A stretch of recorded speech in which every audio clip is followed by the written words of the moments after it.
first training, we gonna have a series of 12 training just to kick it off. And me and Dante supposed to have more training. We just gotta schedule it. We trying to coordinate with all the stewards across the state so all us can be on the same page about policies, different policies that's going on in the workplace, how to handle it, grievances and stuff like that. We want to bring everybody up to speed so we be on one accord. With that being said, Dante, you got anything to say? You got it, man. I'm just going to pull up the presentation on the screen so we can run through it. Okay. Give me one sec.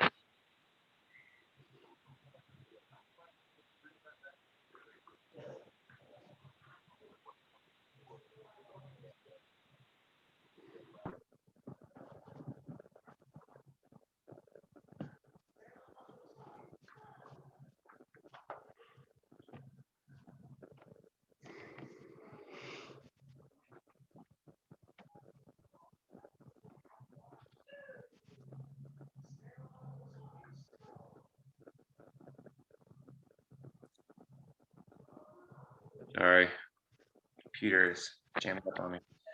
All right, here we go. Here we go. Y'all see that? Yeah. Okay. This. Yeah. It disappeared. this training session is the beginning of a series of leadership training for the stewards. An accumulation of 3 training sessions will get you a certificate in this training session. You can go proceed further because we plan on having a series of 12 of them. And with that being said, next slide. Basic steward training. Basically, we going in this training session, we gonna go over some of the parameters of training for stewards. How to recognize certain stuff, how to stand up in the working place, be a safe place as a steward for the workers that need a listening ear and helping them with management.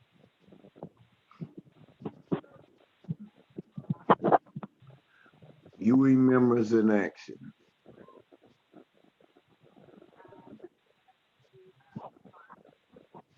Yeah, this one here just shows some different historical struggles of the union and showing the various ways that we can take action as workers. You know, on the top right here, you know, was a struggle of city workers in New Haven, Connecticut, fighting against privatization. You know, the city trying to privatize their jobs, and they stopped it by having mass action at City Hall, mass rallies and pressure. You know, the top left up there is an immigrant rights rally on May Day. You know, migrant workers, you know, sometimes we got to push the government too, right, for changes. Mass action. The one on the bottom left, you know, where it has those blue jeans hanging up, it said ban low wages, not blue jeans. In West Virginia, they were trying to tell the workers that they couldn't wear blue jeans to work and they had to look professional. And so the worker said, you need to ban low wages, not ban blue jeans. So we got a whole bunch of blue jeans and strung them up, and we put them in a wheelbarrow and wheeled them into the office of the boss, and we dumped everybody's blue jeans on their office. You know, sometimes you got to be creative to make pressure to make them feel bad, right? And then on the bottom right here was an action, this press conference here. He said, workers' rights are human rights, you know, North Carolina and Virginia.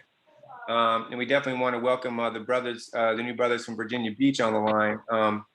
A new coming local up there, you know, had banned collective bargaining from Jim Crow. And this was a press conference. We had the United Nations come into North Carolina. We had a series of public hearings calling out the ban on collective bargaining and this state policy that held workers down.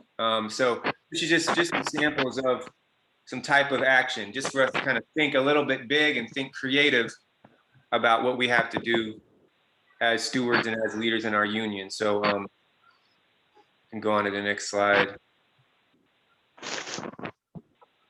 The structure of UE Local 150, one statewide local union for everyone, and different chapters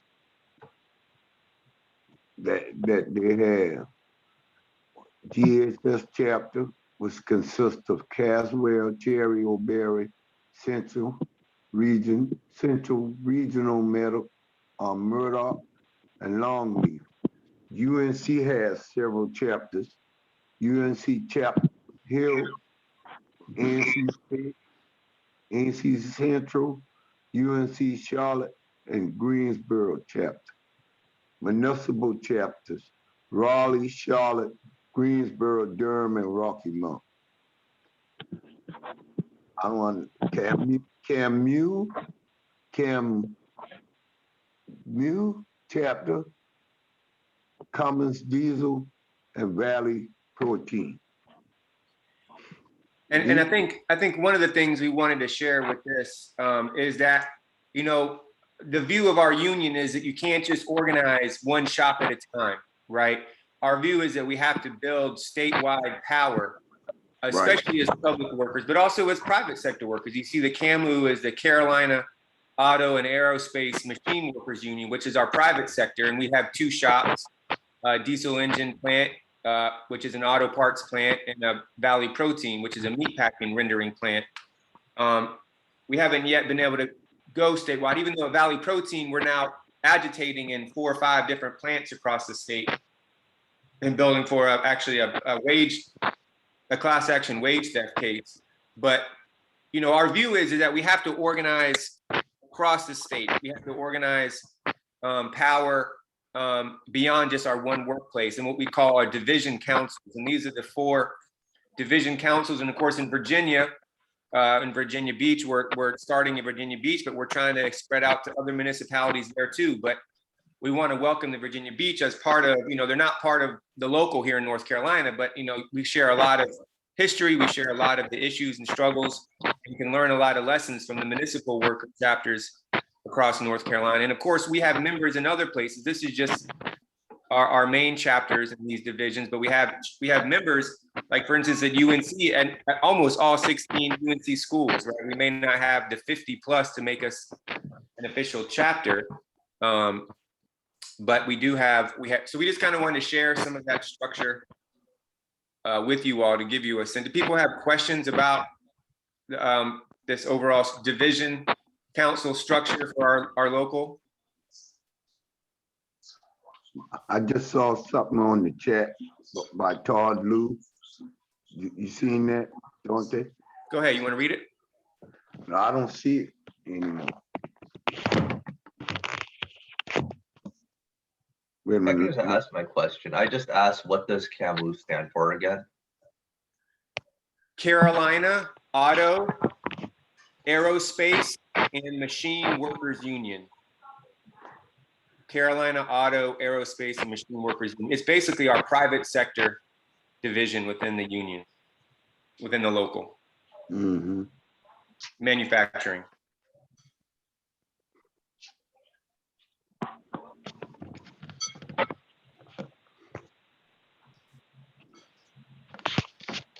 UE's national structure. National Union provides assistance to local unions, also education, research, legal, political, organizing departments, and UE News. Regional Council brings together local unions from neighboring states for a solidarity purpose and to share experiences and resources. Local unions. Unions workers from the same employer or area decrease workers' power. And chapter branch of a local union of one location or workplace. That's breakdown of UE from the national level down to the local level. You know, we have Darion, who's our Eastern Region President. I don't know, Darion, is there anything you'd want to add about the regional or about the national that people need to know in terms of the importance of those parts of our union?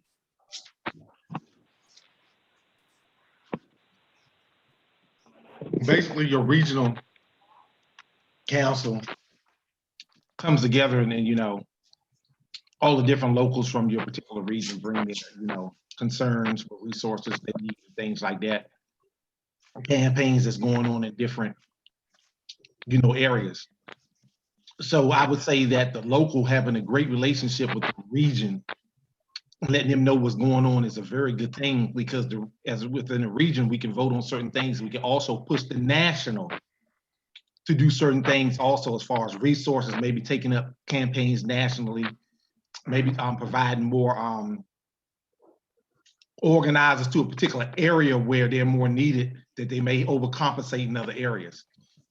So I would say the local plays a great part in helping the regional push the direction of where the region needs to go, and the region can really push the national in the way it needs to help help the locals and the regions as a whole. So that relationship is a wonderful thing. The locals should always have a great relationship with their region. You should know everybody on your Eastern Region board. You should have a great relationship with your vice president and your president. You should be able to call any one of them at any time to voice your concerns and opinions. And the local presidents, members, anybody. So that local and that regional really has a great importance of pushing the direction where the region goes, and also pushing the direction where the national goes. Thank you. Any questions on that from anybody? Hopefully everybody here receives the UE News. It's a newspaper from the National Union. You should get it about every 2 or 3 months. You should have just got one in the mail a couple of weeks ago. If you are not receiving the UE News, we need to get your address to the National. So just maybe message me privately in the chat if you're not getting it, and I can follow up with you. Hey, Dante. This might have been said already, but what are the how many different regions are there? There are 2 regions now, the East, there's 2. Okay. And West. There used to be 3, now there's 2. The Eastern, basically the East Coast, all the East Coast, all the way down, and then the Western, basically everything from Ohio and Western of Ohio. What used to be the third one, Dante? Well, there was a Northeast region that just got merged because they were losing a lot of shops in the Northeast, were closing down and actually coming down south. So they just merged with the East Coast, with the Eastern region. Okay.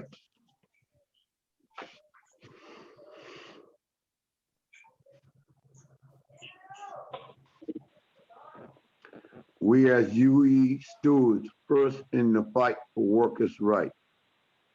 We stand on the front line for the workers. Goal of today's training, understanding the role of stewards. Acquire skills to lead and represent members. Learn about resources you can rely on for help.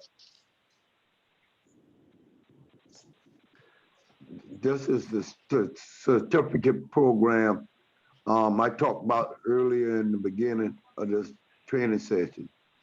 If you earn UE Leadership School Certificate by completing 3 training sessions. Once you complete the 3 training sessions, you will get a certificate from UE Leadership. Basic Steward Training, this is the first one. UE aims and structure. Organizing your workplace. Independent political action. Communication and leadership skills. advanced steward training, role of the steward. First organizer, communicator,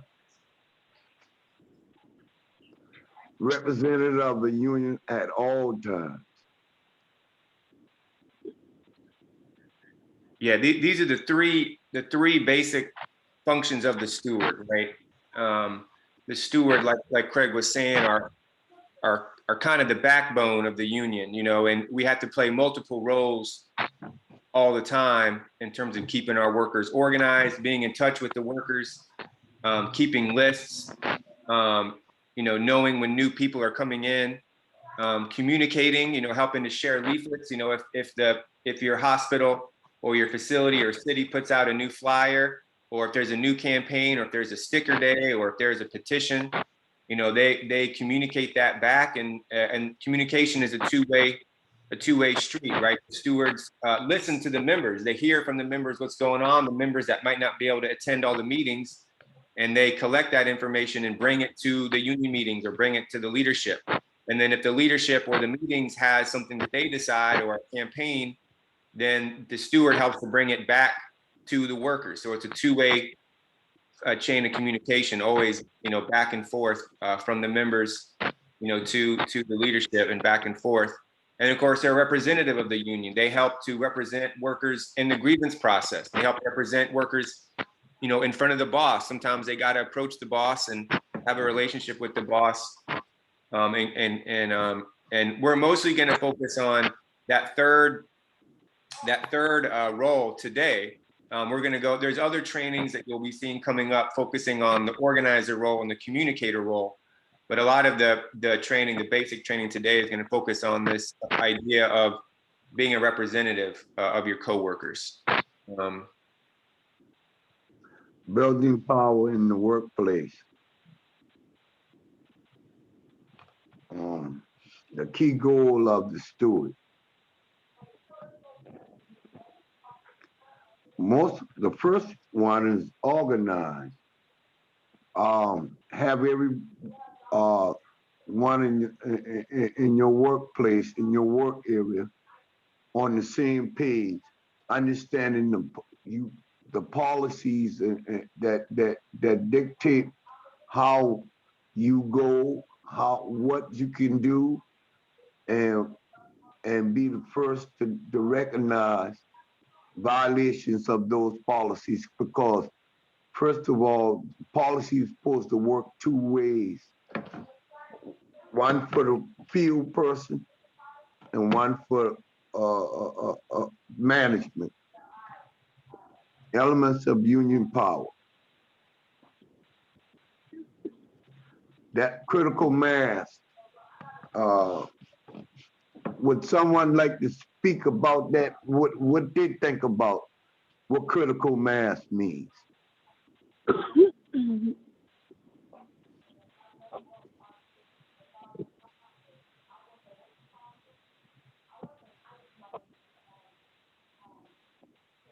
Well, I'll take a guess, 51% or more. okay, go ahead. I'm just taking a guess, 51% or more. You close, but critical mass. Michelle, you want to speak on that too? So I'm just looking at the words mass. When I think of mass, I think about a body of people. Right. And then you've got critical. So I guess it would mean that the more people that you have that come together, I guess you could make more of an impact or what have you. Exactly. That's exactly what it is. You need power in numbers is what I'm thinking. Yes, that's exactly what it is, Michelle.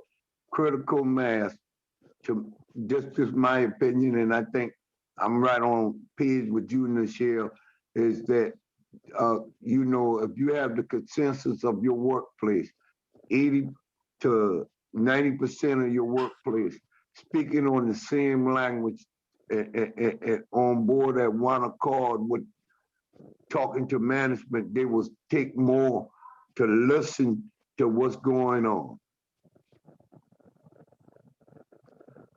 Somebody wanna speak on workplace organization?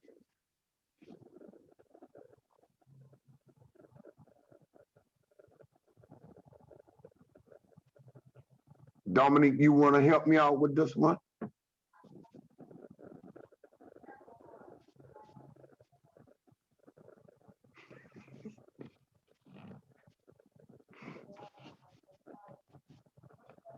I'm not picking on you, Dominic. That's your thread right there.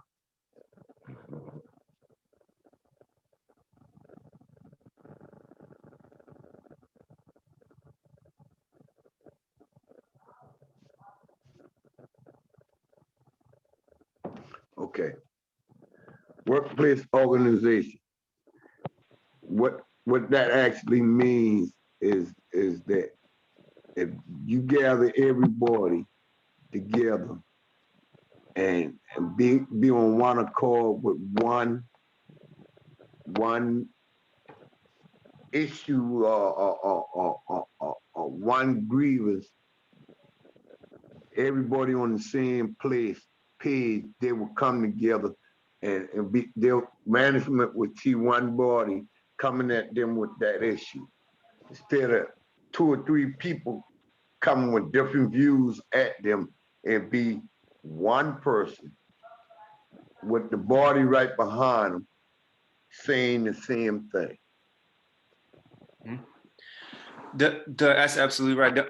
One of the key things that we talk about when we talk about stewards as it relates to workplace organization as well is that we use the number 10 to 1, you know, that if there are 10 workers, usually if there's 10 workers, there's 1 supervisor, right? So if there's 10 workers and there's 1 supervisor, then we need to have 10 workers and we need to have 1 union steward, right? So for every department and unit, you know, like if you're in or every crew, you know, every 10 or so workers, we need to have, maybe not on every crew, like in the city where there's like 3 or 4 workers on a crew, but at least for 1 for every 10 in every department and every unit and every shift, we need to have some visibility in that organization, you know, that people know they can go there, that organization, you know, has you know, a communication structure and resources behind it, right?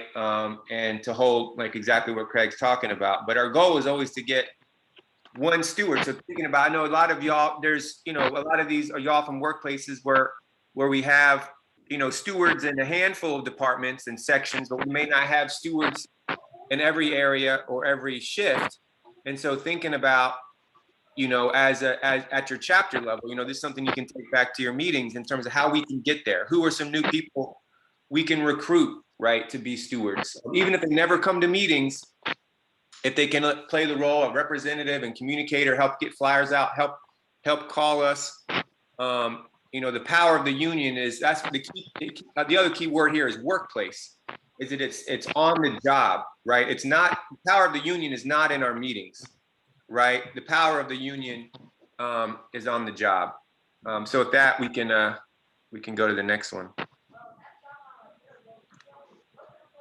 Information. And you're trying to perform that in each area of the city? Exactly. Yeah. Okay. So like in solid waste, you know, if you got 100 workers, you know, if you got yard waste, if you got bulky, if you got garbage, you know, you want to have at least 1 steward in each of those sections. And if there's more than 10 workers, then you want to have, if there's 30 workers, you want to try to have at least 2 or 3 stewards, right? That way, because if we have less than that, then we're going to be missing information. We're not going to be hearing from our members, right? What's really going on. And when we talk about information, again, like everything in the union, it's a 2-way street.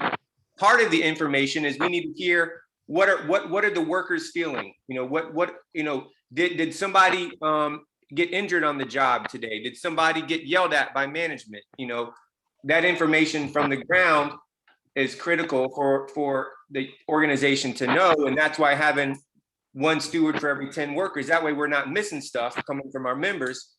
But then secondarily, we also got to have information in terms of, you know, what are the policies? What is management saying? What is the city or the state budget process, right? Like, where are they in terms of making decisions? What are their proposals for our raise this year? How are we going to fight that? What are the state laws and the policies? Or what does our union contract say, right? Or policy book? So we also got to have information from the boss and, from the state doing public records requests.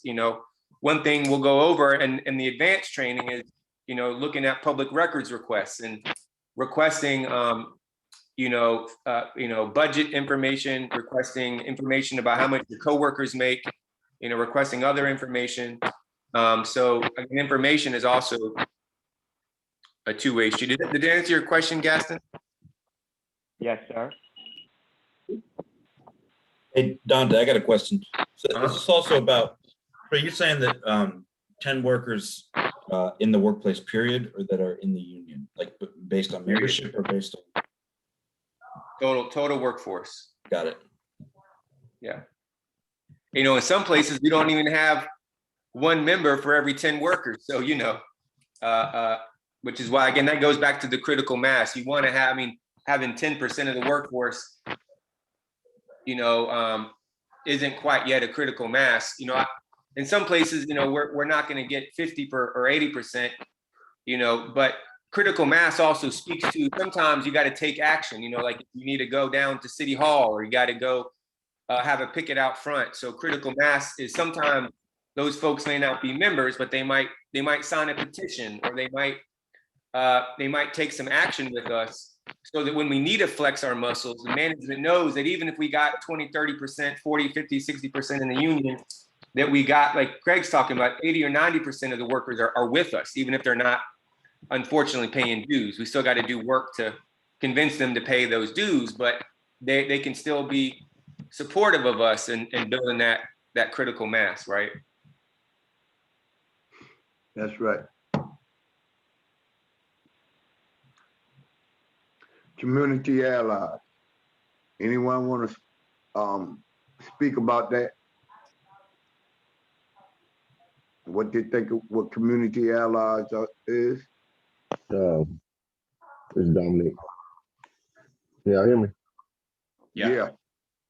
Community allies are people within a community that you're organized in that can help you participate in campaigns, such as maybe other single individual or member organizations like GSA, North Carolina Jewish Georgia Justice.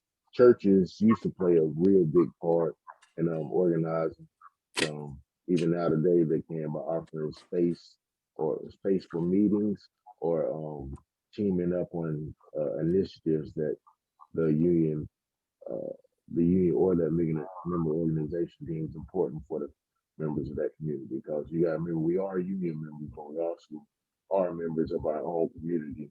So reaching out and speaking to those people is good for the whole society, like in a specific area in a community.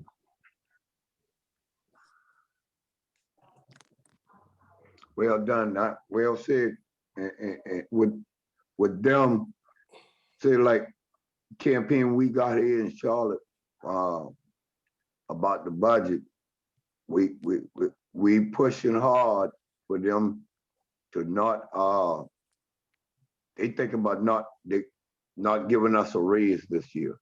So because due to the pandemic, they say there's a shortfall of money. We know better than that, so we pushing hard.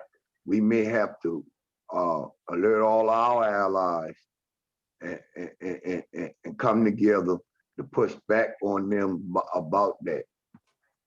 Well said, Dominic. And and like city workers may have allies in one way, but some and I think our city workers have probably done the best about using those community allies. And Department of Health and Human Services, we haven't as much used the allies, and in some fields like the folks here from Central Regional Hospital, Murdoch, Caswell, Cherry Hospital that are on the line from Department of Health and Human Services, state mental health workers, there are mental health organizations, right? And we've worked with Disability Rights North Carolina and the National Alliance on Mental Illness. These are folks that work with our patients and residents, and they have a relationship with the state, and they can be real allies, right? And pushing for, there's a patient's bill of rights and helping us to push for a workers' bill of rights and support us. Other allies, like on the campuses in the UNC system, there's students, there's other community leaders, but all the basic, the ones that Dominic shared are critical, but sometimes there are, depending on your type of work, specific allies that might fall in line that you can get to help put pressure on management.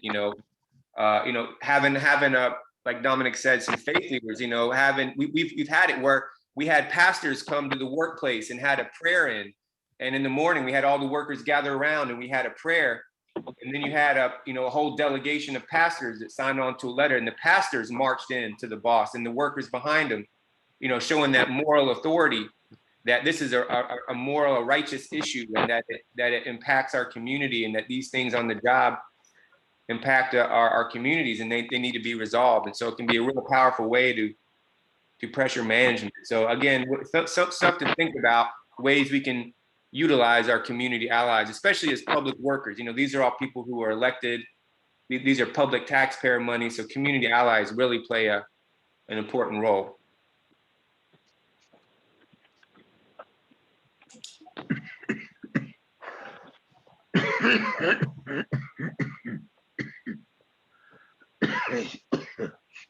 Excuse me. Independent political action. Anyone want to speak on that?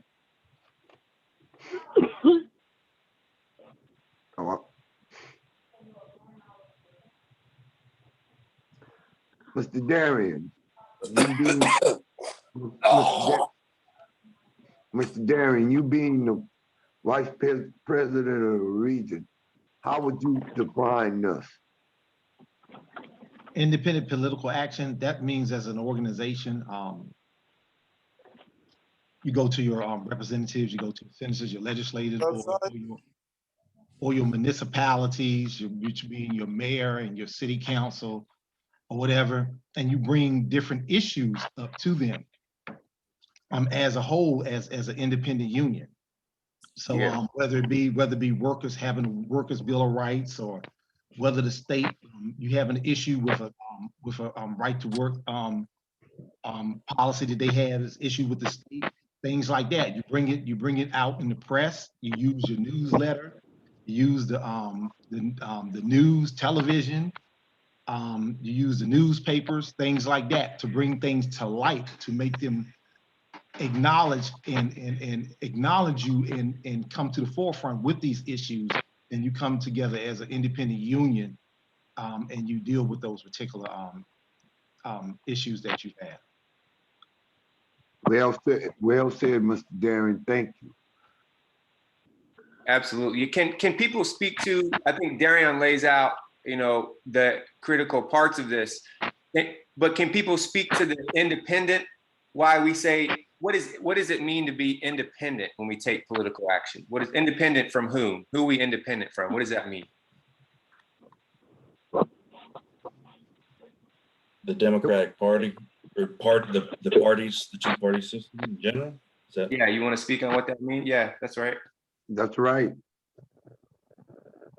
Yeah, I mean, I think it just means not uncritically supporting. A lot of unions tend to kind of uncritically support the Democrats, no matter what, kind of attach their wagon to the Democrats. And I think the UE, we're not. It's not that we won't support certain candidates or certain political initiatives from the Democrats, but it also means maintaining our political independence, and right. It in a number of different ways.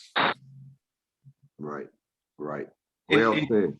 That's right, John. Including, we're not going to spend a penny of your money, unless of course you at a chapter level decide to do so. But the unions have a bad history of spending millions and millions and millions of your dues money, your hard-earned money, on just giving it to the Democrats for elections and then getting nothing, little to nothing in return. Yeah. And which is why we don't spend money. You know, again, in very rare situations we do. If the members feel strongly about a candidate, we might do it, but it's very, very rare, especially here in North Carolina. But that, you know, we don't spend your money. We put your dues back directly into fighting the boss, into organizing, training, literature, you know, things that you need, you know, education, research, legal support, not into just dumping it into the Democrats with an empty promise and no returns like a lot of other unions do. So yeah. UE philosophy of handling grievances. UE believes in dealing with grievances through collective action. Grievances or members' problems are best settled in workplace before a formal grievance is even filed. Can you talk about that a little bit, Craig? You're an expert at dealing with this. Can you talk about that a little bit? Yeah. I just had this particular thing happen. A young guy that was he just got a CDL license, right? And he had a team leader that was on site. He was driving a tandem, and the guy came to me the other day and told me that they were trying to write him up because of something that took place with the truck. And I got with the team leader and I told him, I said, you need to squash this because you being the experienced, competent person on that site, if that guy didn't know when the truck was overloaded, you need to been the one loading the truck, know how much that truck can hold and who's driving. So he agreed, and they sort of kind of it's still up in the air, but he talked with the guy, so the guy actually won't lose his job, but they trying to write him up somehow to give him a warning or something like that. But that somehow kind of by talking to him directly, right, kind of saved the guy's job because they were looking to fire him. And that's how you kind of settle stuff before you go to grievances. Grievances are often settled because of the unity and strength of the union members in the workplace. When you got situations like that and you got a lot of people talking for this guy on one issue, it kind of have management thinking, okay, there's a whole lot of people behind this guy. Maybe we need to rethink this. That's what this means to me. Mm-hmm. Anybody else got any other opinions about this?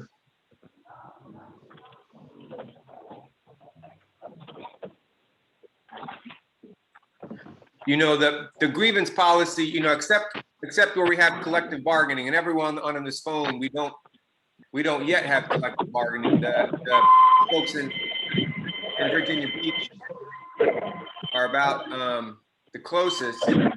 Someone's got a lot of background noise. Mute your phone. Hold on. Who is that? Someone's like, oh, there's a 252-883. Who's 252-883?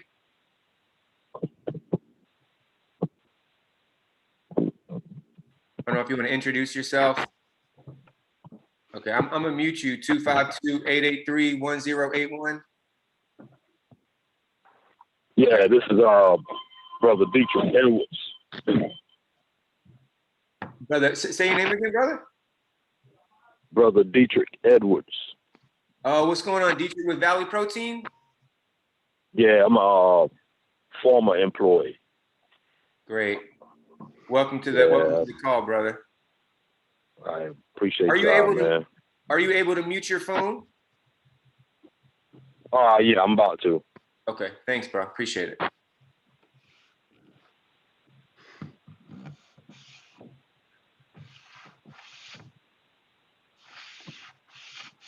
So I think one of the things, like we said, in a lot of these places, we don't have collective bargaining yet. In Virginia Beach, we're going to get collective bargaining soon. But the policies are written by the boss, not by us. And so, all the grievance procedure can do is to enforce these bad policies, right? Sometimes, though, we got to take members into our, action into our own hands.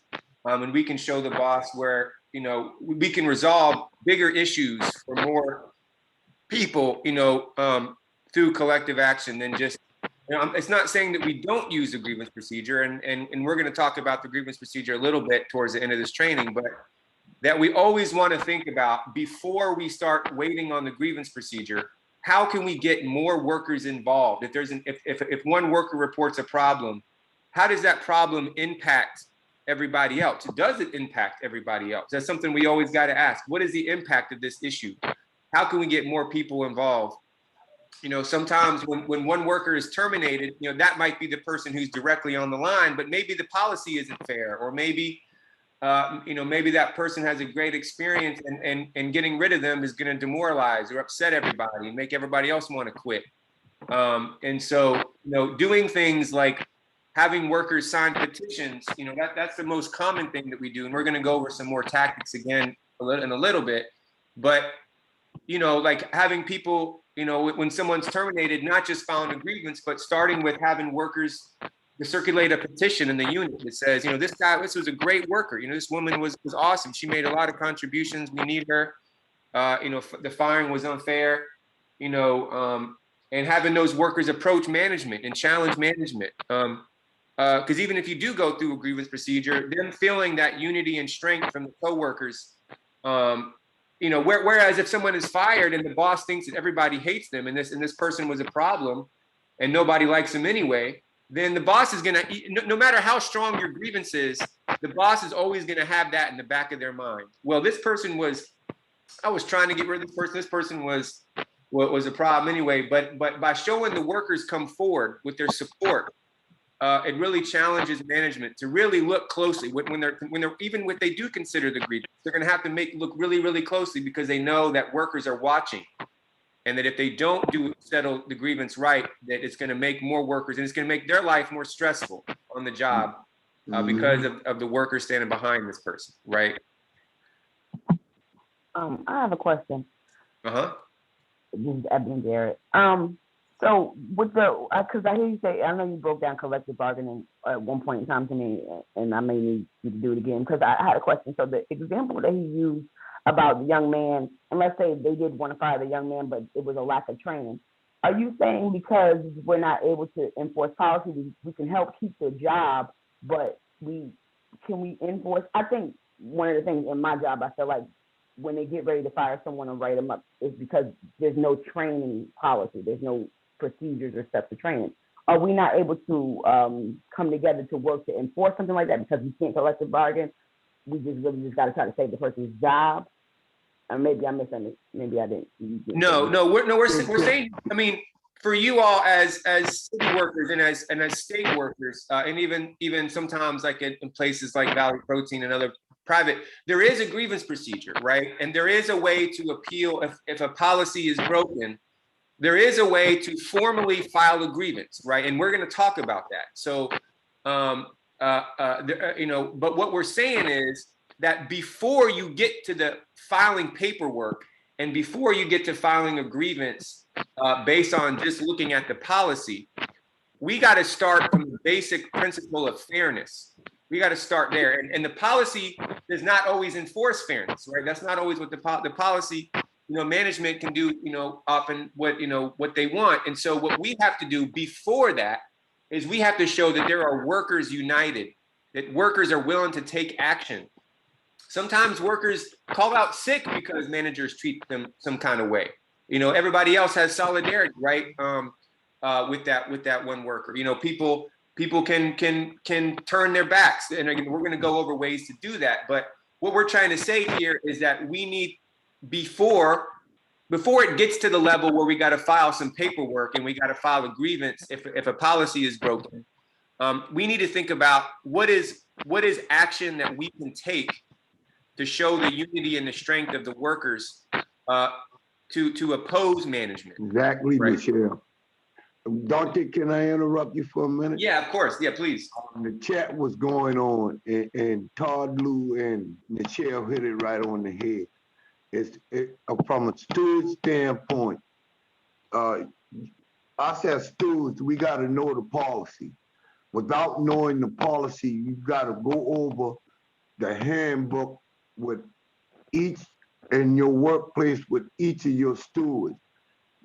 They got to be preferably knowledgeable about the policy going on in the workplace.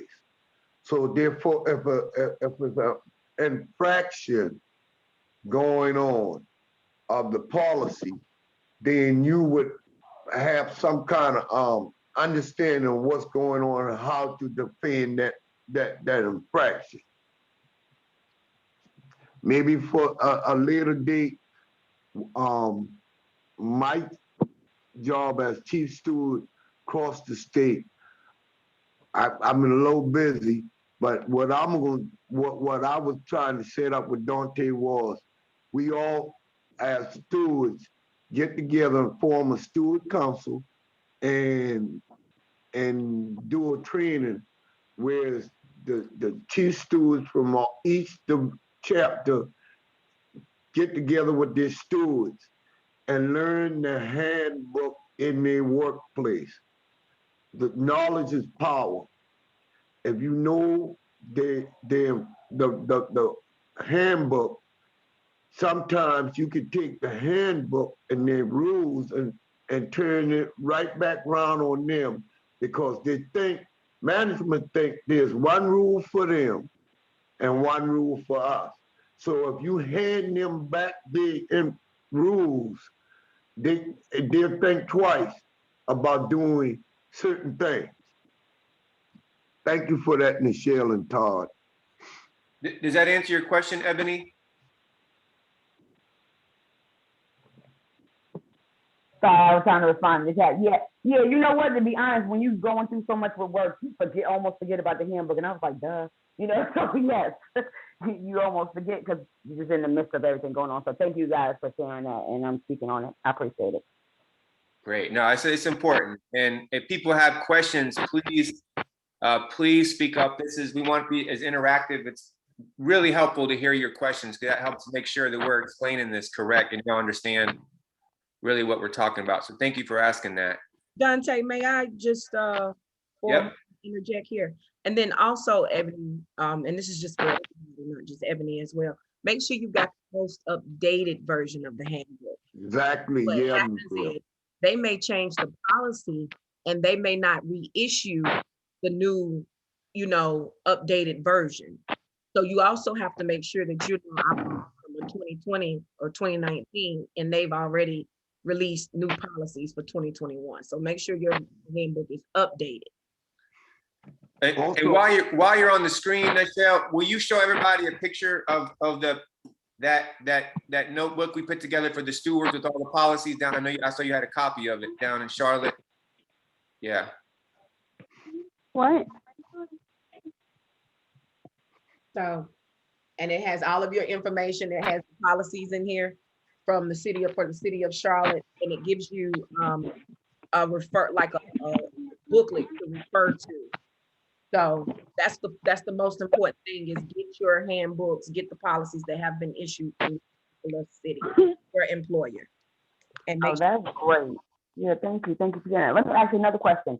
Do you get involved? Okay, so, I'm about to answer my own question. So when you look at the policies and you're going down, is it also our part to try to pick the policies that we see in there and get involved with what we don't agree. Like if there's a policy within the handbook and we're like, okay, this is not detailed enough, it doesn't really protect us the way it should, it doesn't really have enough information in it, do we pick something within that or no? We just kind of go with what is, maybe that, Absolutely. No, I mean, and it's always a twofold struggle, Ebony. The first struggle is to know the current policy and to enforce those, and to make sure that those are enforced fairly, and make sure that we know those and enforce them. But then beyond knowing and enforcing the policies, the second part is, like you said, identifying the policies that we need to change, right? And we are constantly in all of our cities pushing for, we want new excessive heat policies. We want, improvements in our grievance procedures and the grievance policy itself, right? In terms of enforcing the policies. We have a whole campaign in Durham right now where there's a commission of the city that has adopted the union's proposal for an entirely new grievance procedure, right? Which is the mechanism to enforce. So if you don't have a good grievance procedure, then you can't, it's hard to enforce, the policies other than, again, collective action, which is why we keep going back to collective action. And you may need to take action at your city council or at your department level to let management know, hey, this policy doesn't work for us. This policy doesn't make any sense. We need to change. Hey, look, this is a policy I have right here. You're telling me this is the way it goes, but look, in writing, in black and white, this is what the policy says. That's not fair. That doesn't make sense. I disagree. We want to change. And you can get, written changes in the policy and we do it all the time. We got we got 2 new time and attendance policies for representing, 15,000 state workers in Department of Health and Human Services. We got a whole new time and attendance policy. So, how they count tardies and absences and all that in terms of trying to terminate people. We made it so it was a little bit, there's still some problems with it, but we got them to rewrite that policy. So, and again, that's where you might want to research. That's why having the union with being statewide, and so we can compare what do they do at Charlotte, what do they do in Greensboro, what are they doing in Durham, what are they doing in UNC Chapel Hill, what are they doing in NC Central, and looking at. And we did a lot of that during COVID, right? In terms of what was the policy for safety, for PPE, for staggered shifts. And it's what you call best practices, right? And fighting. So yeah, you always got to know what is the policy, how do we enforce it? And if we disagree with it, then how do we fight to change it? That's always, we always got to be thinking about all that at the same time, right? So. Dante, can I add something? Also, that what management like to do, they like to change the policy in mid-screen. So when they come out with an updated version of the policy book, keep your old policies so you could have a reference point and see where they change the policies, right? So therefore you can understand how to go about and formulate a plan, how to go about calling them on this stuff. Thank you. Chris, you had a question? Yeah, I just wanted to make a brief comment. This is some powerful information you guys are putting out. I know in part of that process, I know you'll get to one important step, going to the bosses and meeting and conferring with them on a lot of issues. But due to experience with a lot of these labor fights I've been in, I do know that in the private sector is a lot different than the public sector when it comes to certain issues. I do know in the private sector, you have some incompetent management. We have, I get phone calls every day from workers talking about their rights have been violated. We teach them and stress to them to know your company policy. Right. Because management will abuse the company policy because they don't even know. Right. You see what I'm saying? So how you know if you've been violated? Prime example real quick before I end it. I had a worker call me the other day. She said, Chris, I just got rolled up and suspended. I said, explain your situation. She said, my manager gave me a verbal warning That verbal warning went from a verbal to a written to a suspension all in one process. Mm-hmm. In one process. It wasn't no, you got a verbal warning for one incident. The next day, you got a written warning. The next day, you got suspended. No, all this happened in one day, in one process. That is totally against company policy. But unless she did not read that company policy, she would not have known how to respond to it. So management can take it upon themselves to abuse their own policies. So that's why it's so important to read their handbook, because again, you have no voice and nothing to stand on unless you understand what their company policy states. That's all. Hey, Christopher, Thank you. I've had management back, Dante and Dominic can back me up on this, because they abused the policy I've had back Charlotte, City of Charlotte management, back 5 cases where they violated the policy on the same thing you talking about. And how I won the cases because they went straight from a write-up to termination, all in 1 hour. They can't do that. No, they can't. So when they did that, all I did was just talk to a few people, and the guy got his job back. Amen. Okay. Thank you, brother. All right, we're gonna move on with this thing here. Go to the next slide. Good discussion, you know. All right, so we're gonna walk through a couple of the most recent, or some of our examples of mass, what we call collective action.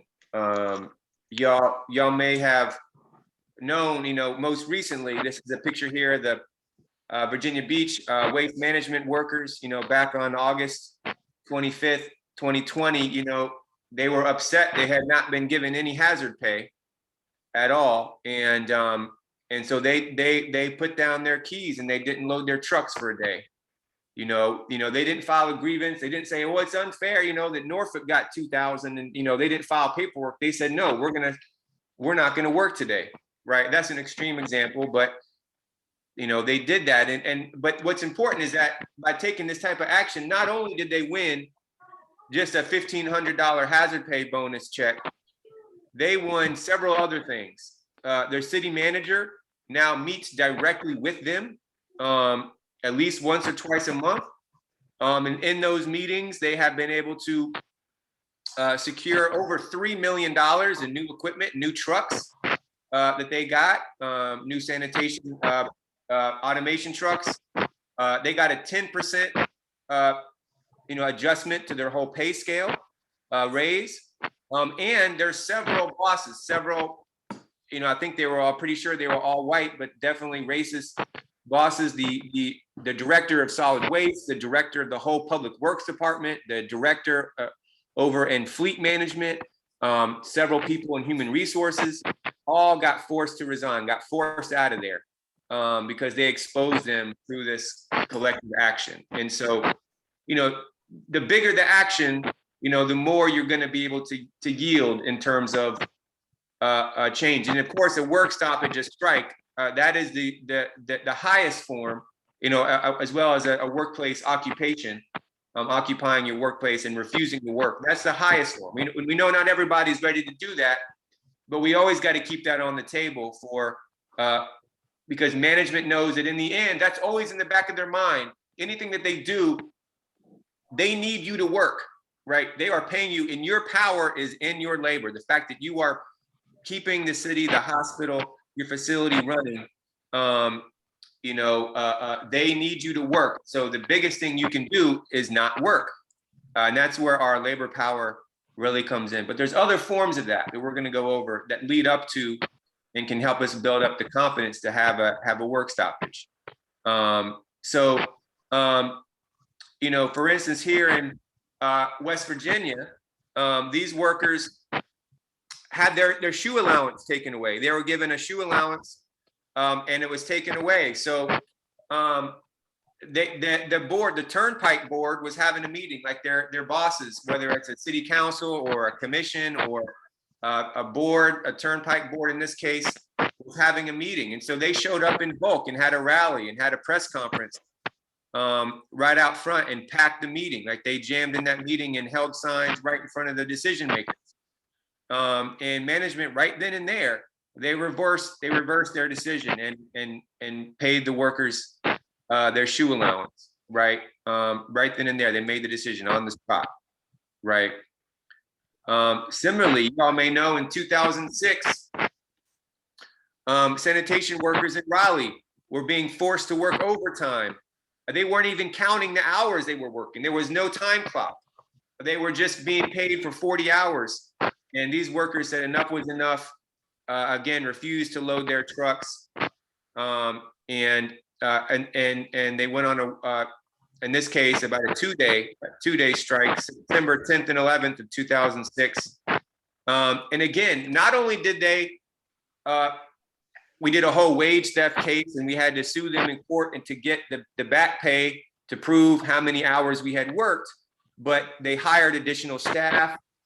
They got a pay increase. Every single temporary worker, all the temps were hired full-time.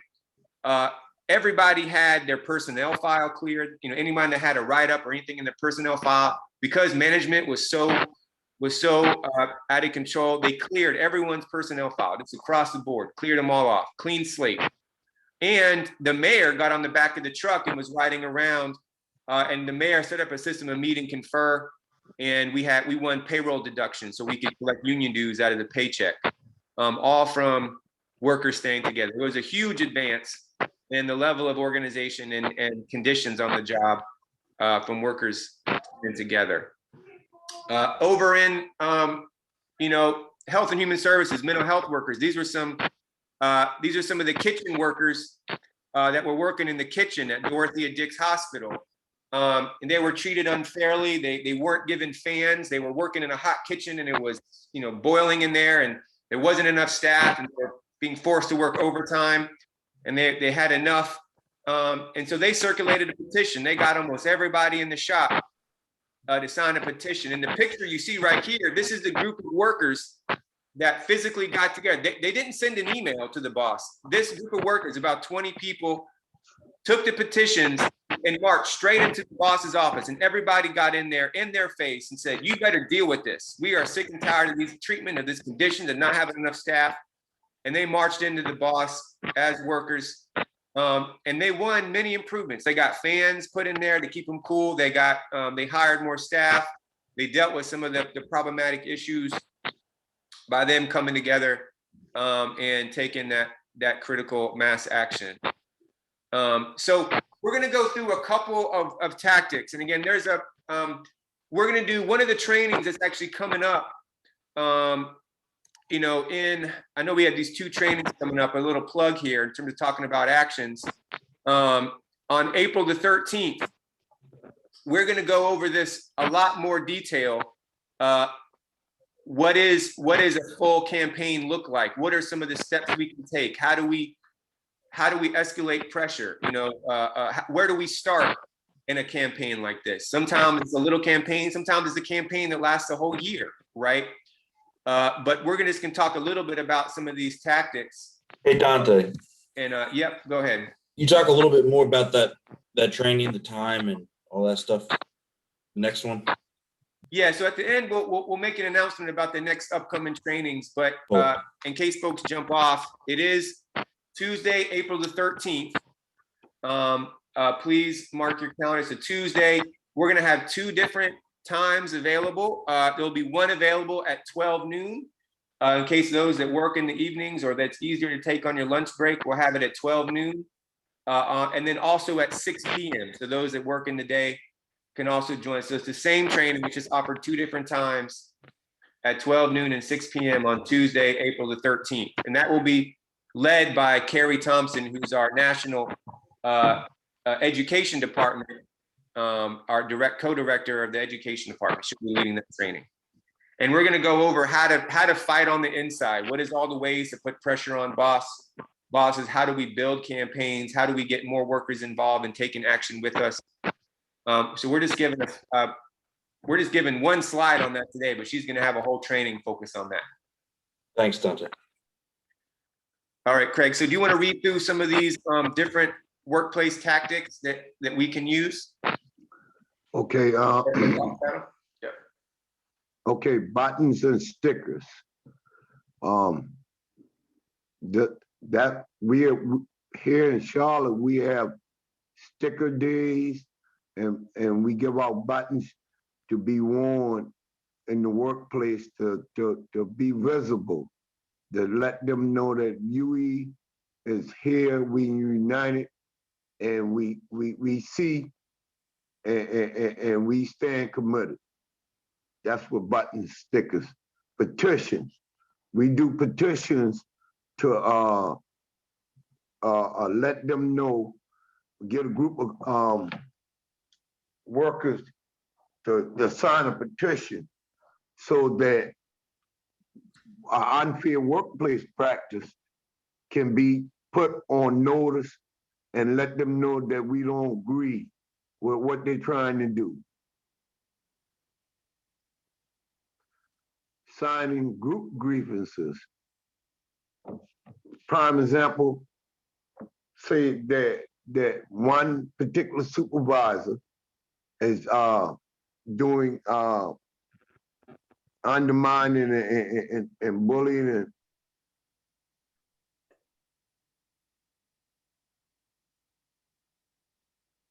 we can get them to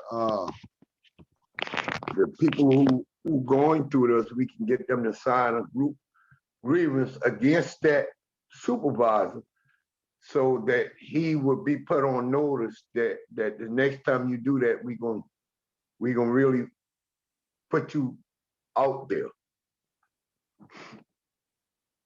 Blowing the whistle. Staff is doing something against the policy, and we all know it. Bosses know about it. And sometimes, you know, this is in quotation, but sometimes it's like sometimes we can literally blow the whistle. We make a lot of noise. Sometimes we like get enough workers together, and sometimes it's workers with wrenches banging their equipment, or it's workers that might literally get whistles and blow them and just make a lot of noise so that the boss can't have a meeting. You know, literally sometimes it's blowing the whistle.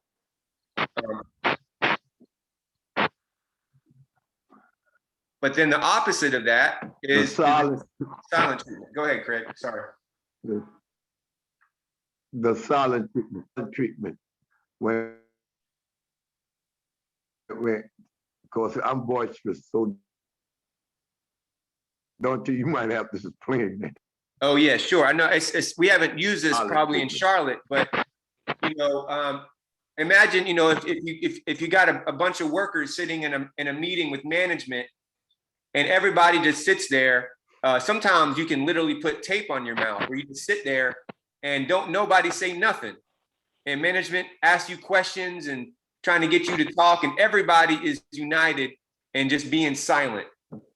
Right, and the boss says, "What's going on with y'all?" And you say, "Oh, now you want to know what's going on," and you can deliver the issue, right? But we ain't going to talk about nothing. We're not going to let work go forward until you address our issue. We need you to, pay us hazard pay, or we need you to buy HEPA filters to keep us safe from COVID, or whatever the issue is. We're just going to go in there, and we're not going to say nothing, and it's going to be really awkward, and it's going to make the management feel kind of funny. But it's something that we can do if we all agree to just be silent. Group confrontation. We talked about workers. Sometimes when you have a petition, or sometimes you just need to go into the boss's office, and you crowd around him, and you just confront him, and you circle him up, and you say, "You ain't leaving this office until you address this issue," or you set up a meeting with us, or deal with this, make this, and I don't know if the brothers at Valley Protein Would y'all want to speak to this in Valley Protein? We did a group confrontation. Would either of y'all, I know there's two brothers from Valley Protein, the meatpacking plant, are on the call. Would y'all want to speak about the group confrontation you did down there? Yes, Dante, I'll speak on it if that's cool. Yeah, is Herman able to get audio? Let me see. Yeah, I'm here. Herman, I'm here. Yeah, go ahead, Herman. Yeah, we got together and we marched in on the bosses and pretty much told them what we were not going to do. We weren't going to take it anymore. And a lot of changes happened. Not as many as we wanted, but a lot has happened. And we're still beating the door down right now. We're dealing with issues right now. We went and complained about the equipment. They have now brought in about 6 different vehicles for us to drive now because it's just so many problems over there at Valley Protein. It's a slew of problems there. And you know, and the boss, when you first went in, and I think it's an important lesson, Herman. When y'all first went in to try to deliver your petition, what did the boss tell you? That when they see that, that's more Chris, you may need to speak more to that because that was over there in Fayetteville area. We were over there in Lewiston.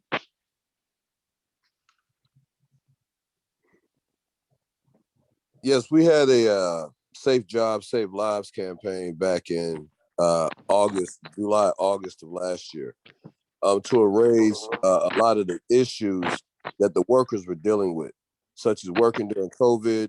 The company wasn't giving out any kind of face mask, personal protective equipment, no type of hand sanitization. Females employees that were drivers did not even have a female restroom to go to. They had to use the male restroom. There was a slew of issues, and we wrote it on a petition of demands. We went ahead and circulated it throughout the whole plant. Later on, we circulated it to other Valley Protein district areas because we all may be in different locations, but we all are undergoing the same kind of situations, disparate treatment to all the employees. Long story short, a lot of our core members marched on the boss. The corporate people came down around August the 5th. The Raleigh Workers Assembly came down. Fayetteville activists all came and joined together, standing in solidarity. And we did a leaflet campaign for 17 hours at Valley Protein Fayetteville plant. It was so intimidating to the bosses that they called the sheriff's department out on us, but we had it together. Kudos to Brother Dante. He stood out there. He confronted the police. You know, we were well organized. We wrote a letter prior to the chief of police, Gina Hawkins, in Cumberland County. We gave awareness. We did mapping to know what the boundaries were, where the property lines were. Again, we were well organized. It was so intimidating to the bosses. Again, they called the sheriff's department. At the end of the day, the sheriff department left. We continued to leaflet. We continued to get drivers' signature.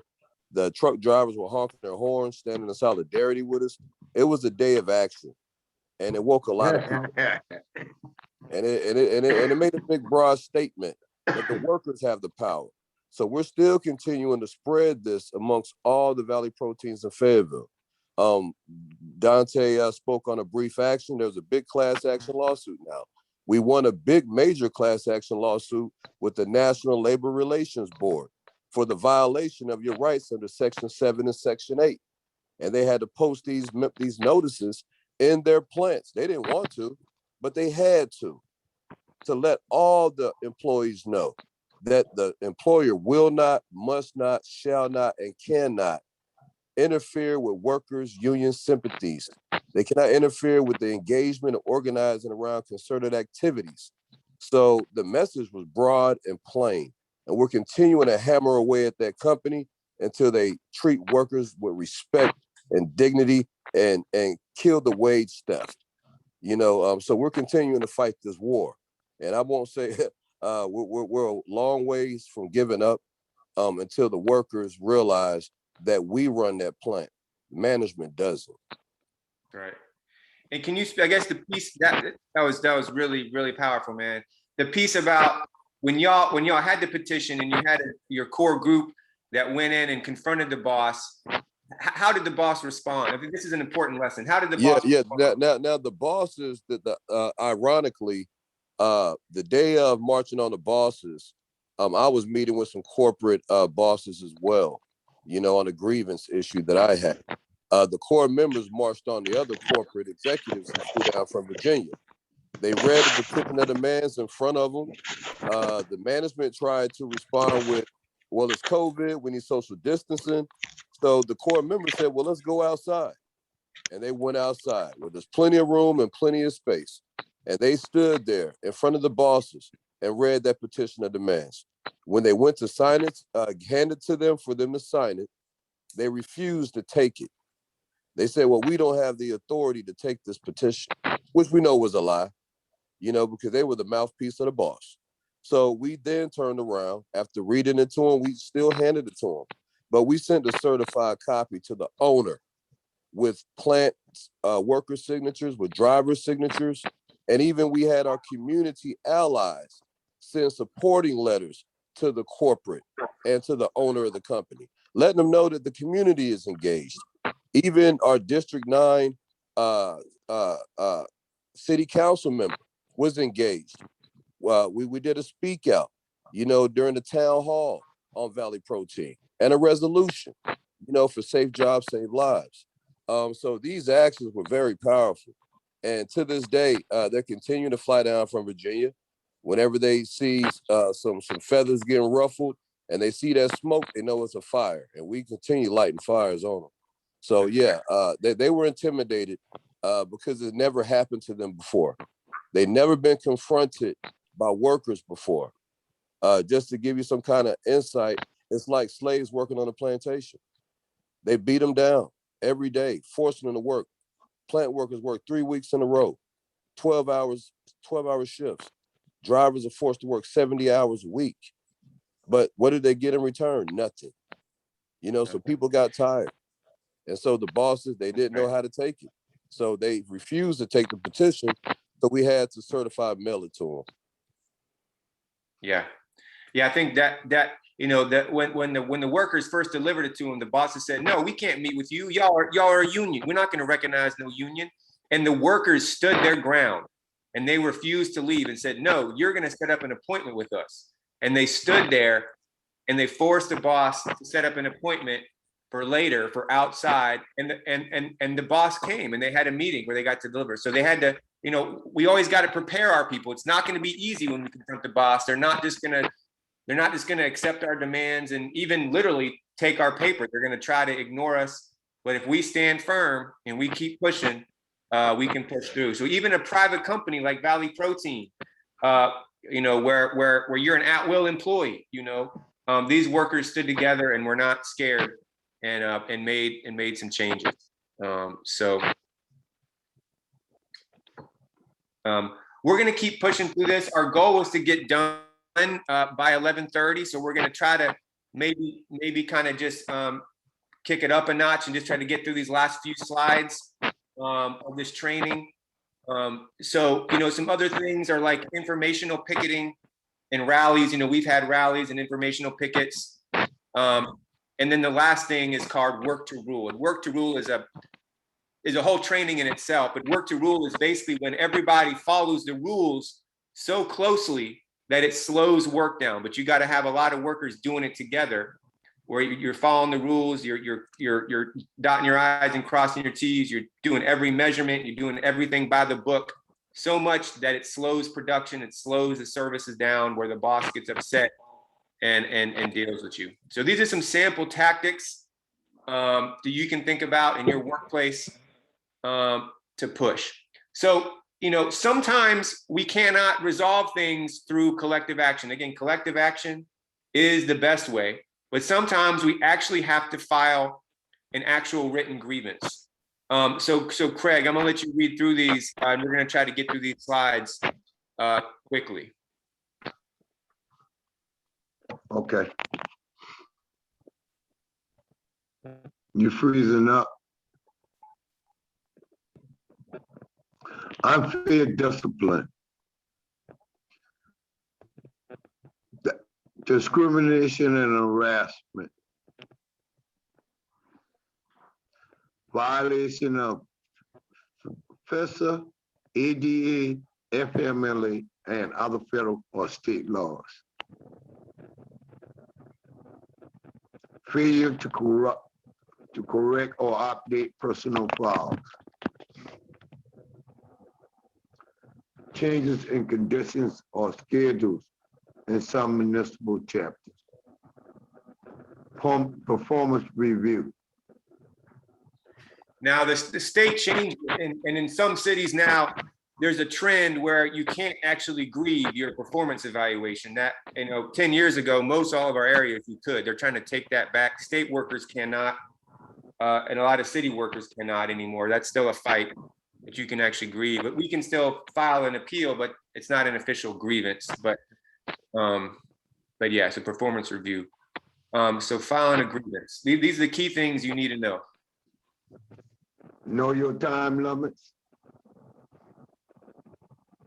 Know where to file it. Keep it short and concise. State the problem. Fred was unfairly discharged. Reinstate Fred and make him whole for all the losses. So I think one of the key things, if you take anything from this last part of the training around how to file grievances, is that when you file a grievance, whether it's with a company or the city or the state, you got to keep it very, very, very, very simple. Keep it very simple. If we give them too much information when we file our grievance, if we try to write out our whole case, again, it's like a game of poker. When you're playing poker, you don't show them your whole hand before the end of the game, right? When you file your grievance, you don't want to write. I mean, they would love for you to write a 2-page statement, right? But we don't, that's not going to help us. We just want to put Fred was unfairly discharged. We don't say what he did, what the policy was, what he should have done, what management, blah, blah, blah. We don't go into that. We just simply state Fred was unfairly discharged. And you see this language here for the remedy, be made whole for all losses. Have any of y'all heard this termination? To be made whole with the W, whole for all losses. Do y'all know what that means? Yes. It means that Craig. the individual will return to the status that he was before, like it never even happened again. The term made whole. Right. Back pay, if there's any benefits that were removed, if they change, if they filled the position, you get that position back. Everything that happened, before pay, benefits, everything, position, you are made whole. It's a legal term for a remedy. So if you're ever worried about having to write everything that you want them to do, sometimes you can spell out the remedy, but if you just put be made whole for all losses, you're going to cover it. Yes. So we got a couple examples here of two different ways of writing a grievance on a grievance form. Craig, you want to read those two different examples, and we want to ask people which of these is the best statement, which of these is the correct statement that we want to put. Okay. Sally's supervisor gave her too much work to do during the week of February 1, and she couldn't get it all done on time. She was given 5 more intakes than anybody else in the department that week. As a result, Sally was given a suspension of 10 days.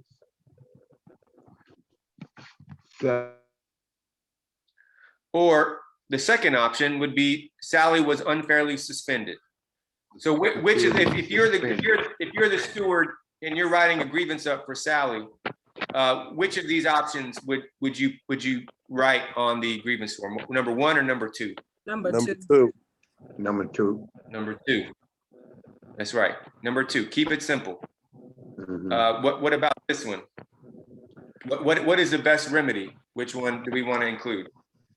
Make Sally whole for all the losses and remove all records of suspension from her file. Sally should be given 10 days back pay. The supervisor had no right to give her more work than any the other employees in the department. In the future, she should be given the same or similar work assignments as all other workers. Number Number one. one.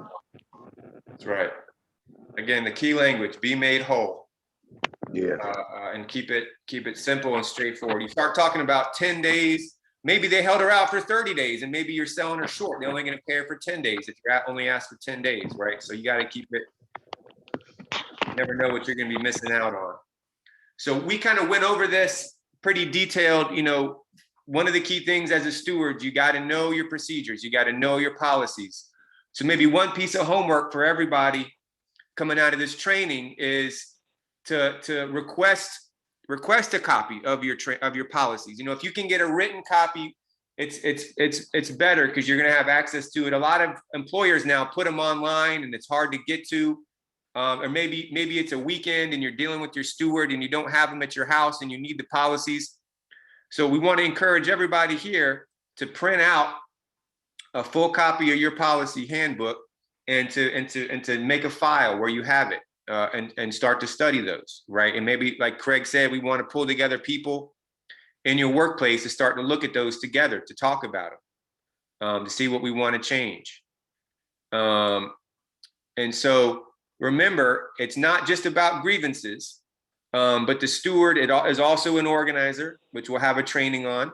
The steward is also a communicator, which we'll also have a training on. And the steward is a representative, right? So here are some of the tools that you can use. Once you complete 3 classes, I mean, we can give people copies of all these things. We have copies of these UE Steward handbook. We have copies of this in the office. We definitely, if anybody's interested in getting a copy of this, let me know. But once you complete the certificate program and you go through all 3 trainings, we'll put you on the steward mailing list. We'll give you, there's a whole bunch of materials you'll get.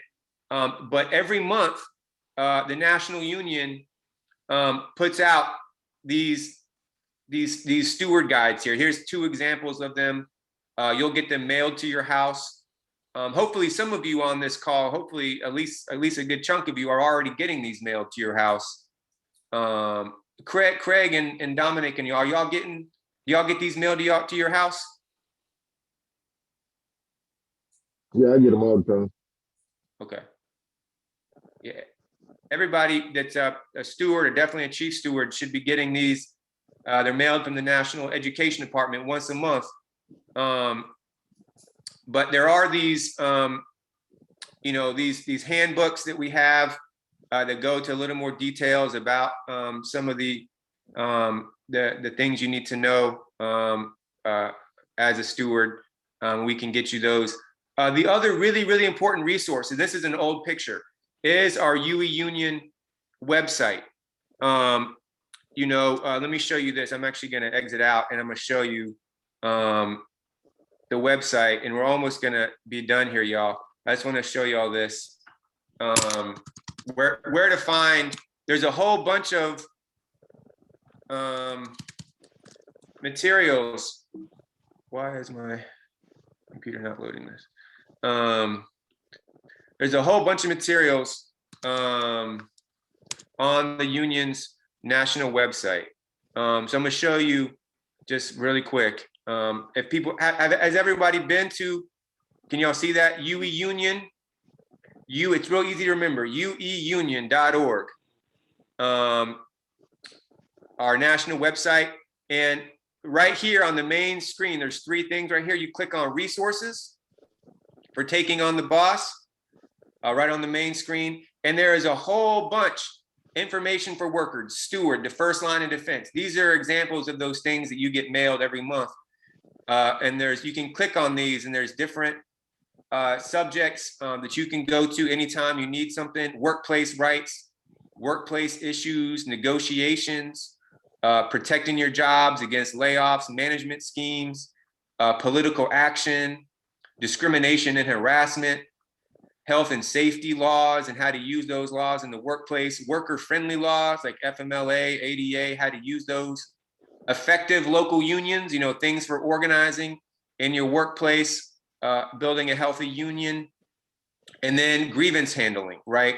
All the things you need to know, dealing with difficult situations, information requests, investigating grievances, just cause, analyzing a grievance. There's a lot of this stuff is on here, and you can download this anytime on the website. So the website is a very, very valuable resource. For folks who haven't been there, we definitely encourage you to use those resources as you you know, to help you continue to represent your coworkers. UE150.org again is the website. We're just going to finish up here. So information that you might want to use. Hopefully everybody here, does everybody here know who their chapter chief steward is? Does everybody here know who your steward is in your chapter? You need to have their phone number, right? If you need to have our local office phone number. Of course, the local union website, UE150.org. I'm not sure who's mine. Who was that? Who was speaking? Sorry. Gotcha. Yeah, Craig. Craig is your chief steward for the city of Charlotte. Okay. And Wilford Thomas was the main chief steward for solid waste, but Wilford hasn't been active in the last few months. So you know Wilford, right? Yeah. Wilford Thomas, yeah. So you might ask him, man, are you still interested in being the chief steward in solid waste, or do we need to elect somebody else? We've had a couple grievances where you know, he wasn't available, and so myself and Craig had to handle them. And you know, again, we're here. Craig and myself are always here to support anybody, but it's always best. We like it. The ideal is that the step 1 and step 2 of the grievance procedure at minimum is handled by the stewards there in the shop, and that, you know, if you need to go for assistance from, you know, Craig or myself, that would mostly be for the later steps of the grievance procedure. Dante, Ebony's asking about her chief steward. She doesn't know who hers is. Ebony. Yeah, for Durham, we actually don't. We actually still need to elect one. It was somebody that actually retired a little while ago, so we still need to replace that for the city of Durham. Sarah Vukolich, Mo, she's one of the best right now. That is a steward that will help people. But I think that's about it for today, y'all. For our training, you know, I just want to share with y'all that we mentioned the dates that we have for the upcoming trainings. Hopefully you all saw we mentioned April the 13th as the next training on fighting on the inside, taking on some of those tactics inside the workplace. And then the weekend of May 22nd and 23rd, we're also going to be having trainings on those dates. I'm gonna put that up here on the screen for you to see. Again, Tuesday, April 13th at 12 and 6, and then May 22nd or May 23rd. So that weekend of the 22nd, 23rd, you can either do Saturday morning like this at 10 a.m. or you can do Sunday afternoon at 4 p.m. There's 2 options. And that one on the end of May is about internal organizing. The National Union has developed some new tools about, again, one of the roles of the stewards is being an organizer, of how to really keep close tabs on who is in the union, looking at the new employees coming in, looking at always trying to get to that critical mass signed up and active. And what are some tools and some things you need to think about when you're doing internally organizing and signing up new members to the union. So that's on May 22nd and May 23rd. Dante, will we have to register for those as well? And if so, when will the links be available? So it's the same registration link for folks. that did sign up. Let me post it back here. I think a lot of you did go ahead and sign up for multiple when you did sign up to the things. You know, contact me or Craig. I'm trying to look at Nice Shell. We got, yeah, you just did, yeah, the 27th. Yeah, so we'll send it. Let me post it here for you again. Try to find it so that people can register for the training. Again, well, Craig, anything else, or does anybody else have questions before we jump off here?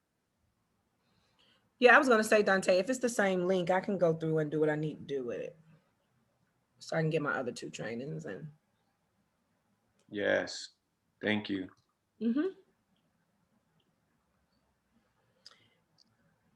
Yeah. All right, good brothers and sisters. Check it out too. Posted the link again here. So I just posted the link again for the registration for the next 2 trainings and beyond. So Craig or anybody else have any closing comments before we jump off? No. You're muted, Craig. Hey, it's been a good training. Thanks, guys, for hosting this. Thanks, Craig. Thanks, Dante. You're welcome. I'd just like to say this is very informative, a lot of information, and solidarity to everybody.